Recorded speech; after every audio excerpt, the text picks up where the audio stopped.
తెలుగు సంబరాల తీయదను అలనాటి రుచుల సరికొత్త రూపం పరంపర స్వీట్స్.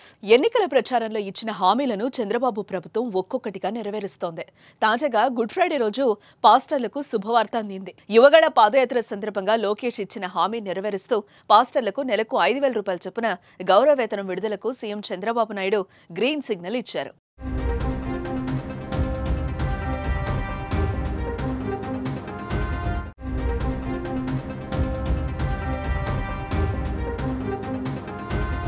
2023 జనవరిలో టీడీపీ జాతీయ ప్రధాన కార్యదర్శి నారా లోకేష్ యువగళం పేరిట పాదయాత్ర నిర్వహించారు. ఈ సందర్భంగా పాస్టర్లతో ఆయన ఆత్మీయ సమావేశాలు ఏర్పాటు చేశారు. వారి సమస్యలను విని టీడీపీ అధికారంలోకి వస్తే గౌరవ వేతనం అందిస్తామని హామీనిచ్చారు. ఇచ్చిన మాట ప్రకారం రాష్ట్రంలో 8,427 మంది పాస్టర్లకు 2024 మే నుంచి నవంబర్ వరకు 7 నెలల కాలానికి 30 కోట్లు గౌరవ వేతనంగా విడుదల చేస్తూ ప్రభుత్వం ఉత్తర్వులు జారీ చేసింది. దీంతో 7 నెలలకు గాను ఒక్కో పాస్టర్కు 35,000 రూపాయల చొప్పున అందనున్నాయి.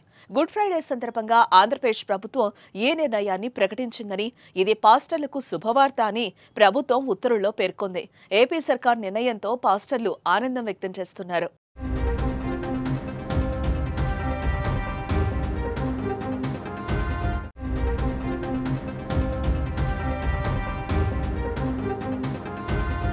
అదేవిధంగా గుడ్ ఫ్రైడే సందర్భంగా క్రైస్తవులకు సీఎం చంద్రబాబు నాయుడు శుభాకాంక్షలు తెలిపారు.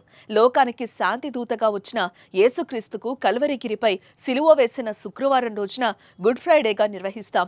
శరీరంలోకి మేకులు దించిన సమయంలో కూడా ఆ దేవదూత శాంతినే ప్రబోధించాడు. అందుకే ఆయన చూపిన మార్గం అనుసరణీయం. ఈస్టర్ ఆదివారానికి ముందు వచ్చే శుక్రవారం రోజున జరుపుకునే ఈ పవిత్ర దినం రోజు ఉపవాసం ఉండి ఆయనకు నివాళి అర్పించడం క్రైస్తవ సోదరులు పాటించే ఆచారం. క్రీస్తు త్యాగాన్ని స్మరించుకుంటూ ఆయన బోధనలు పాటిస్తూ సర్వమానవ సమానత్వాన్ని, శాంతిని నెలకొల్పేందుకు కృషి చేద్దామని చంద్రబాబు నాయుడు ట్విట్టర్లో తెలిపారు.